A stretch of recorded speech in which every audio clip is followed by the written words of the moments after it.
کون کہتا ہے اس ہوٹل میں کمرہ نمبر 13 نہیں ہے؟ آؤ آؤ اور مجھ سے ملاقات کرو اگر ہمت ہے تو۔ Room number 13 by M.R. James. تحریر اور پیشکش سید عرفان علی۔ www.syedhirfanali.com۔ مسٹر اینڈرسن ڈنمارک میں 2-3 ہفتوں کے لیے آئے۔ وہاں انہیں ریسرچ کرنا تھی رومن دور کی مذہبی تاریخ پر۔ جس علاقے میں وہ آئے وہاں سینکڑوں سال پہلے لگی آگ نے پرانی عمارات کو تقریباً ختم کر دیا تھا۔ جس ہوٹل میں انہوں نے کمرہ لیا وہ سرخ رنگ کی سرخ شیر نامی عمارت تھی۔ وہ ان چند عمارات میں سے ایک تھی جو اس پرانی آگ سے محفوظ رہی تھی۔ انہوں نے ہوٹل کے مختلف کمروں میں نظر ڈالی اور ایک بڑے کمرے کا انتخاب کر لیا جہاں وہ لکھنے پڑھنے کا کام بھی کر سکتے تھے اور آرام بھی۔ کمرے کی 3 بڑی کھڑکیوں سے مارکیٹ کی گہما گہمی سے لطف اندوز بھی ہو سکتے تھے۔ انہوں نے سوچا کہ سورج اور چاند کی روشنی بھی ان کھڑکیوں سے اندر آ کر لطف دوبالا کرے گی۔ کمرے پر نظر ڈالی تو محسوس کر لیا کہ یہ کمرہ عام کمروں سے کچھ زیادہ ہی اونچا اور لمبائی بھی کافی زیادہ ہے۔ پھر دھیان اس تصویر کی جانب چلا گیا جو سن 1820 میں بنائی گئی تھی۔ پہلی منزل پر موجود اس کمرے کا نمبر 12 تھا۔ دن گزر چکا تھا۔ رات کے کھانے کے لیے جب وہ نیچے گئے تو نظر اس بورڈ پر پڑی جہاں مسافروں کے نام اور کمرہ نمبر موجود تھے۔ مگر یہ کیا؟ ان کے کمرہ نمبر 12 کے بعد کمرہ نمبر 14 تھا۔ اینڈرسن کو علم تھا کہ ہوٹل کے مالکان عام طور پر کسی بھی کمرے کو 13 نمبر نہیں دیتے، کیونکہ اس کمرے میں لوگ ٹھہرنے سے گریزاں ہوتے ہیں۔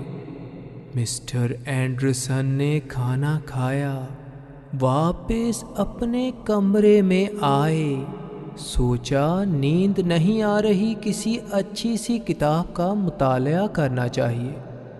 مگر جس کتاب کو پڑھنا تھا وہ تو کوٹ کی جیب میں تھی جسے وہ ہال میں بھول آئے تھے۔ نیچے سے کتاب لائے، اپنے کمرے کا دروازہ کھولا تو وہ اندر سے بند تھا۔ پھر ایک آدمی کے تیزی سے چلنے کی آواز سنی۔ میں غلط کمرے میں ہوں شاید۔ ہاں واقعی یہ تو کمرہ نمبر 13 ہے۔ مسٹر اینڈرسن شرمندہ ہوئے اور اپنے کمرے میں جا کر لیٹ گئے۔ 2 خیال ان کے ذہن میں سونے سے پہلے آ رہے تھے کہ کمرہ نمبر 13 تو لسٹ میں تھا ہی نہیں۔ اگر ہوتا تو وہ لے لیتے، کیونکہ انہیں کمرہ نمبر 13 سے کوئی خوف نہ تھا۔ دوسرے یہ کہ انہیں اپنا کمرہ چھوٹا اور اونچائی میں بھی قدرے کم لگ رہا تھا۔ انہی سوچوں کے دوران وہ تھکن کی وجہ سے سو گئے۔ دوسرے دن ریسرچ کے کام کے لیے گئے۔ انہیں شاندار پرانی دستاویزات ملی، جن میں سے ایک دلچسپ چیز اس وقت کے بشپ سے متعلقہ کاغذات تھے۔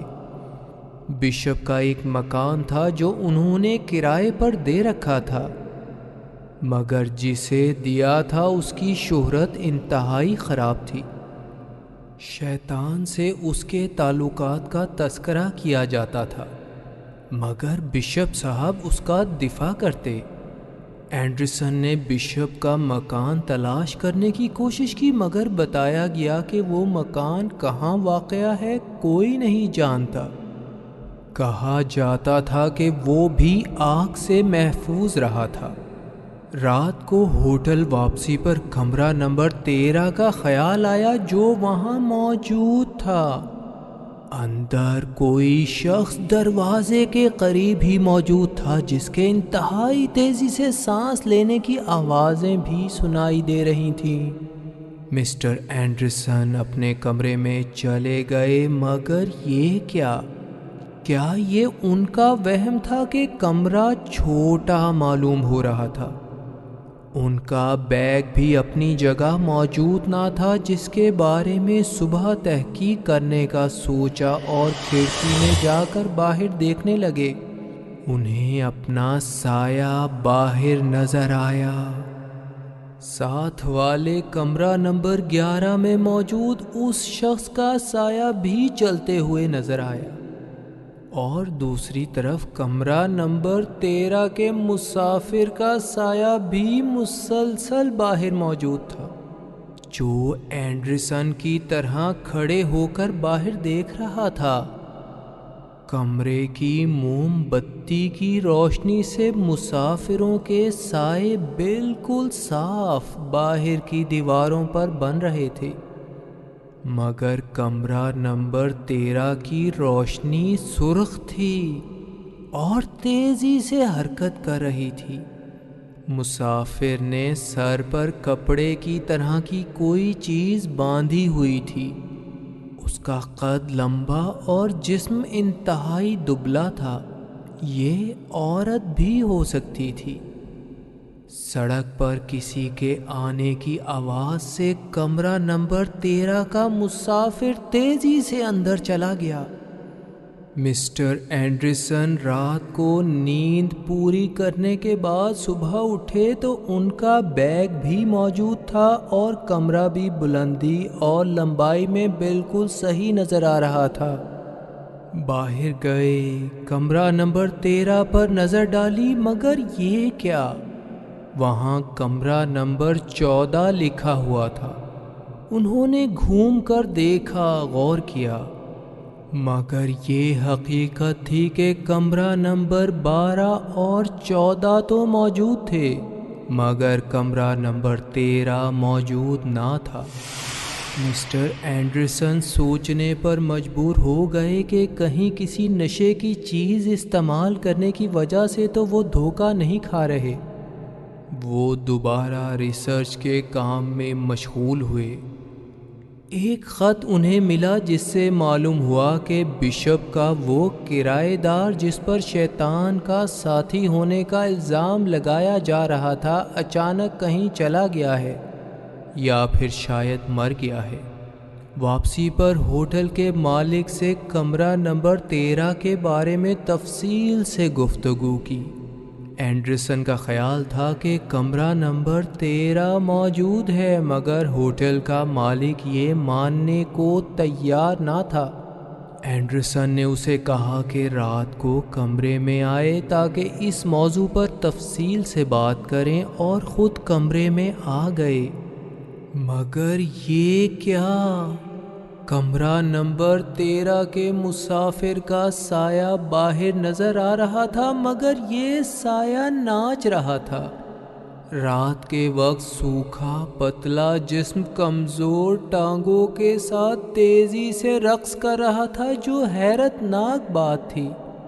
ہوٹل کا مالک بھی وہاں آ گیا۔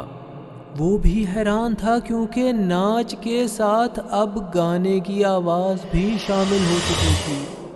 خوفناک آواز، جیسے کوئی رو رہا ہو، کبھی بہت بلند، کبھی بہت ہلکی۔ وہ حیران تھے کہ ایک سنجیدہ مسافر آدھی رات کے وقت ایسی بے سری آواز میں کیسے گا سکتا ہے۔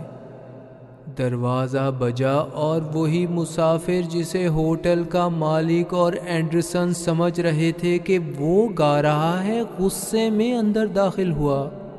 کہنے لگا، آدھی رات کے وقت کون اس برے انداز میں چیخ رہا ہے؟ وہ تینوں سمجھ چکے تھے کہ آواز کہاں سے آ رہی ہے۔ خوف سے ان کے چہرے سفید پڑ چکے تھے۔ وہ باہر نکلے، دیکھا کہ کمرہ نمبر 13 وہاں موجود تھا جس کا دروازہ بند تھا۔ ہوٹل کا مالک ملازموں کو ہتھیاروں کے ساتھ لانے کے لیے گیا تو بند دروازہ بغیر آواز کے کھلا اور ایک بھیانک ہاتھ نے انہیں پکڑنے کی کوشش کی۔ وہ گھبرا کر پیچھے ہٹے۔ مالک ملازموں کو لایا، دروازے کو توڑنے کی کوشش کی گئی، مگر یہ کیا، اب اس دروازے کی جگہ دیوار تھی۔ کمرہ نمبر 13 غائب ہو چکا تھا۔ رات کا باقی حصہ سب نے خوف کی وجہ سے ایک ساتھ گزارا۔ صبح کمرہ نمبر 13 جہاں نظر آتا تھا اس جگہ کا فرش توڑا گیا تو ایک صندوق برآمد ہوا جس میں کچھ کاغذات حفاظت سے رکھے ہوئے تھے۔ اس واقعے کو کئی برس گزر چکے ہیں۔ بہت سے قابل افراد نے اس تحریر کو پڑھنے کی کوشش کی، مگر آج تک یہ معمہ حل نہیں ہو سکا کہ یہ تحریر کیا کہہ رہی ہے، اور کیا اس کا بشپ کے کرایہ دار سے کوئی تعلق ہے جو اچانک غائب ہو گیا تھا، اور کیا یہ وہی عمارت ہے جہاں بشپ کا کرایہ دار رہتا تھا؟ کون کہتا ہے اس ہوٹل میں کمرہ نمبر 13 نہیں ہے؟ آؤ اور مجھ سے ملاقات کرو، اگر ہمت ہے تو۔ Room number 13 by M.R. James. تحریر اور پیشکش سید عرفان علی۔ www.syedhirfanali.com